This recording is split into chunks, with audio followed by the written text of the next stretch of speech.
Alam mo ba, sa kabila ng ganda ng kalikasan ng Pilipinas, may mga lugar sa ating bansa na kayang magdala ng buhay at kamatayan sa isang iglap.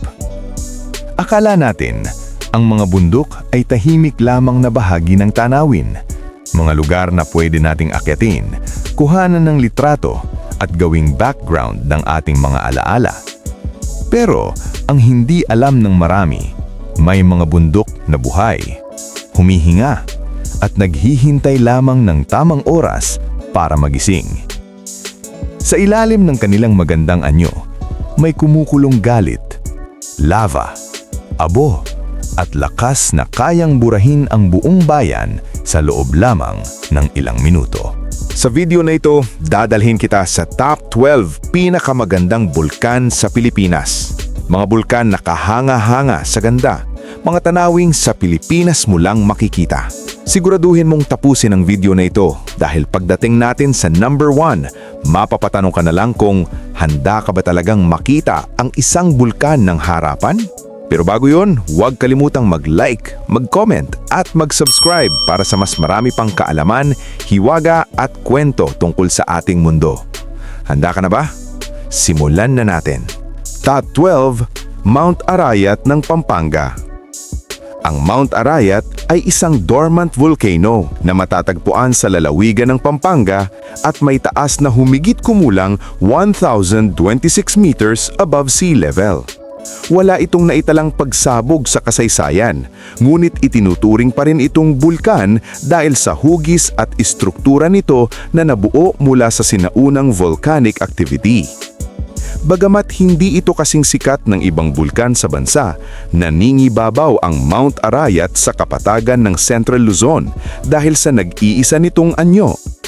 Isa rin itong mahalagang bahagi ng Mount Arayat National Park na dinarayo ng mga hiker at nature lovers. Alam mo ba? Ayon sa alamat, ang Mount Arayat daw ay tirahan ng mga diwata at engkanto, kaya't itinuturing itong isang mystical mountain ng mga lokal hanggang sa kasalukuyan. Top 11, Mount Isarog ng Camarines Sur. Ang Mount Isarog ay isang potentially active stratovolcano na matatagpuan sa Camarines Sur, Bicol Region na may taas na humigit kumulang 1,966 meters above sea level. Bagamat wala itong naitalang pagsabog sa modernong panahon, may mga fumaroles at hot springs sa paligid nito na patunay ng geothermal activity. Kilala ang Isarog bilang isa sa mga pinakaluntiang bundok sa bansa dahil sa makapal nitong rainforest at mataas na biodiversity. Isa rin itong protected natural park at tahanan ng maraming endemic species. Alam mo ba? Ang Mount Isarog ay isa sa iilang lugar sa Pilipinas na may endemic animals na dito lang matatagpuan sa buong mundo. Top 10, Mount Makiling ng Laguna at Batangas. Ang Mount Makiling ay isang dormant volcano na matatagpuan sa pagitan ng Laguna at Batangas na may taas na humigit kumulang 1,090 meters above sea level. Wala itong naitalang historical eruption, ngunit may mga hot springs at mud springs sa paligid nito. Patunay na may geothermal activity pa rin sa ilalim ng bundok. Kilala ang Makiling bilang isang mahalagang ecotourism destination at itinalagang Asian Heritage Park dahil sa mayamang biodiversity nito. Madalas itong puntahan para sa hiking, nature trips at forest exploration. Alam mo ba, kapag tinignan mo ang Mount Makiling mula sa malayo, sinasabing kahugis daw ito ng isang nakahigang babae, ang maalamat na si Maria Makiling, ang diwata at tagapangalaga ng bundok. Top 9, Mount Talinis ng Negros Oriental. Ang Mount Talinis, na kilala rin bilang bahagi ng Cuernos de Negros, ay isang active volcano system na may taas na humigit kumulang 1,903 meters above sea level. Ito ang ikalawang pinakamataas na bundok sa Negros Island at kilala sa malamig na klima, makapal na kagubatan at mga crater lakes na matatagpuan sa paligid nito. Kahit classified bilang active, itinuturing pa rin itong ligtas akyatin sa tulong ng mga local guides. Ang ganda ng tanawin dito ay mala fantasy, lalo na kapag umuusok ang lupa at napapalibutan ng ulap ang mga lawa. Alam mo ba? May 3 sikat na crater lakes sa Mount Talinis. Ang Lake Nailig, Lake Mabilog, at Lake Yagumyum. Ang Lake Nailig ay isa sa mga paboritong camping sites ng mga mountaineer. Trivia time! May mahigit 300 bulkan ng matatagpuan sa buong Pilipinas, mga kabida. Isa ito sa mga dahilan kung bakit kabilang ang ating bansa sa tinatawag na Pacific Ring of Fire. Nasa pagitan kasi ang Pilipinas ng Eurasian Plate at Philippine Sea Plate, at sa tuwing gumagalaw ang mga ito, nabubuo ang lindol at mga bulkan na humuhubog sa kasaysayan ng ating bansa. Balik tayo sa listahan. Top 8. Mount Hibok-Hibok ng Camiguin. Ang Mount Hibok-Hibok ay isang active volcano na matatagpuan sa isla ng Camiguin at may taas na humigit kumulang 1,332 meters above sea level. Isa ito sa mga pinakabatang bulkan sa bansa at bahagi ng Mount Timpuong Hibok-Hibok Natural Monument, isang ASEAN Heritage Park.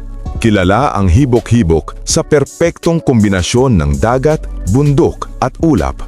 Isang tanawin na bihirang makita sa ibang lugar. Sa kabila ng pagiging aktibo, isa pa rin ito sa mga pinaka-inaakyat na bulkan sa Mindanao. Alam mo ba? Dahil sa hibok-hibok, tinatawag ang Camiguin bilang Island Born of Fire. At dito rin matatagpuan ang sikat na ardent hot springs na pinapainit mismo ng bulkan. Top 7. Mount Matutom ng South Cotabato. Ang Mount Matutom ay isang active stratovolcano na matatagpuan sa South Cotabato at may taas na humigit kumulang 2,286 meters above sea level. Isa ito sa mga pinaka-symmetric at luntiang bulkan sa Mindanao na kadalasang natatakpan ng ulap, kaya lalong nagiging misteryoso ang itsura. Bagamat aktibo, bihira ang malalakas na pagsabog nito, kaya't nananatili itong ligtas para sa mga bihasang hikers. Ang paligid ng Matutom ay tahanan ng makapal na kagubatan at mayamang biodiversity. Alam mo ba? Ang Mount Matutom ay isa sa mga tirahan ng mga endangered species tulad ng Philippine eagle at tarsier. Sagrado rin ito para sa Blaan indigenous people. Top 6. Mount Bulusan ng Sorsogon. Ang Mount Bulusan ay isang active stratovolcano na matatagpuan sa Sorsogon at may taas na humigit kumulang 1,565 meters above sea level. Kilala ito sa medyo madalas ngunit hindi palaging mapaminsalang phreatic eruptions, kung saan singaw at abo ang ibinubuga imbis na lava. Sa kabila ng pagiging aktibo, napapalibutan ang Bulusan ng malaparaisong tanawin, mga lawa, kagubatan at damuhan. Dahil dito, bahagi ito ng Bulusan Volcano Natural Park, isa sa mga pinakamagandang protected areas sa bansa. Alam mo ba? May 4 na sikat na lawa sa paligid ng Mount Bulusan. Ang Bulusan Lake, Agingay Lake, Blackbird Lake at Lake Danau na lalong nagpapaganda sa lugar. Top 5. Mount Canlaon ng Negros Island. Ang Mount Canlaon ay isang active volcano at ang pinakamataas na bundok sa Visayas na may taas na humigit kumulang 2,465 meters above sea level.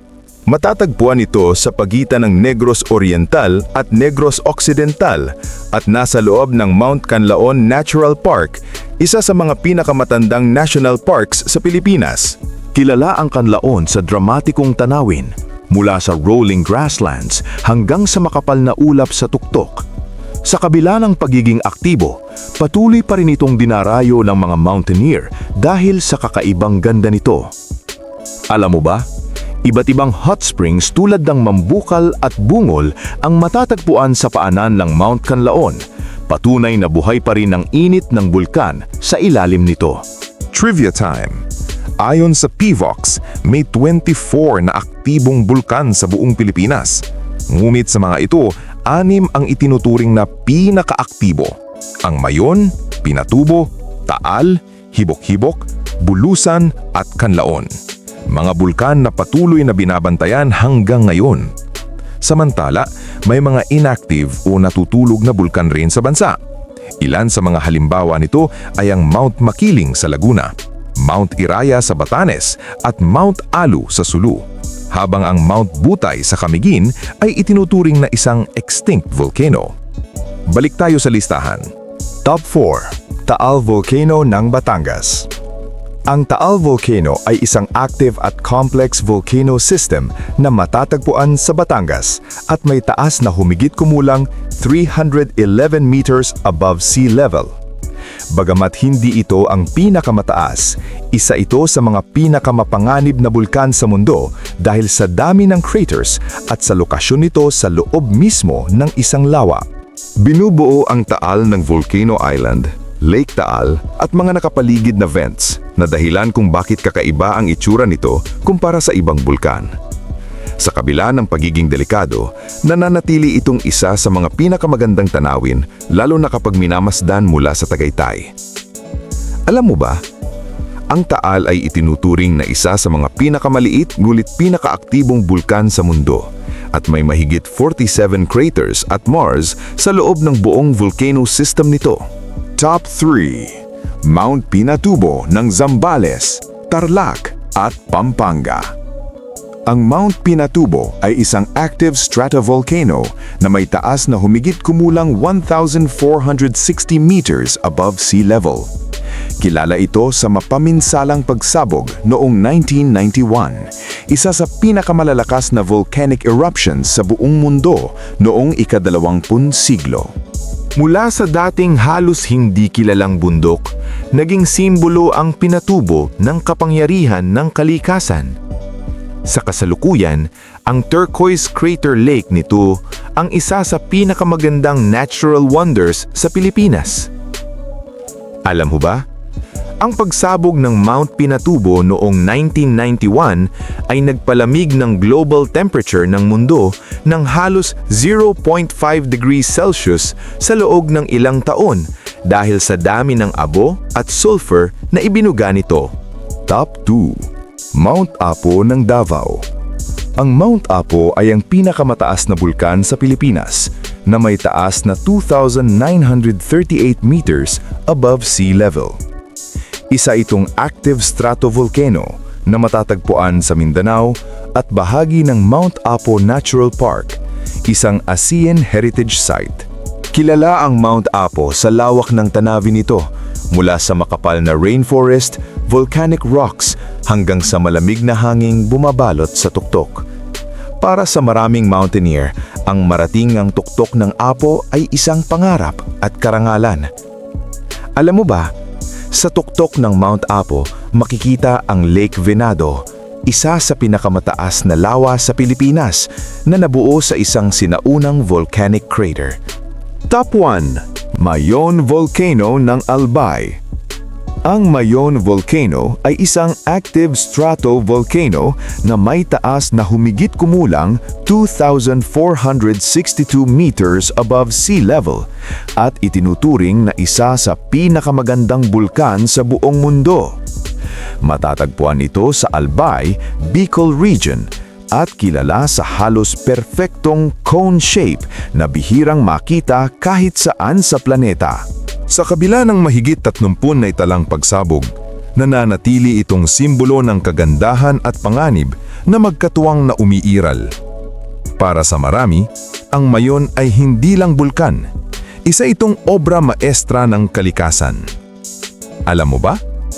Ayon sa alamat, ang perpektong hugis ng Mayon ay simbolo ng walang hanggang pag-ibig ni Daragang Magayon, isang kwentong ipinapasa mula henerasyon hanggang henerasyon. At ayan na nga, ang top 12 most beautiful volcanoes sa Pilipinas. Mga bulkan na hindi lang kahanga-hanga sa ganda, kundi nagpapaalala rin kung gaano kalakas at kamisteryoso ang ating bansa. Ikaw, kabida, alin sa mga bulkan na ito ang pinakahumanga ka? Sa tingin mo ba, ang mga bulkan ay simbolo lamang ng panganib o paalala din ng kalikasan na may sarili silang buhay at hangganan? At kung sakali magkaroon ka ng pagkakataon, may lakas ka ba ng loob na masilayan ang isa sa mga ito ng harapan? I-comment mo ang sagot mo sa baba at ibahagi ang opinion mo. Tandaan, hindi lahat ng maganda ay ligtas lapitan at hindi lahat ng lakas ay kayang kontrolin ng tao. May mga bagay sa mundo na dapat hangaan, igalang at pahalagahan mula sa tamang distansya. At kung nagustuhan mo ang video na ito, huwag kalimutang mag-like, mag-share at mag-subscribe para sa mas marami pang kwento tungkol sa kalikasan, hiwaga at mga lugar sa Pilipinas na tunay na kamangha-mangha. Salamat sa panonood. Hanggang sa muli, kabida!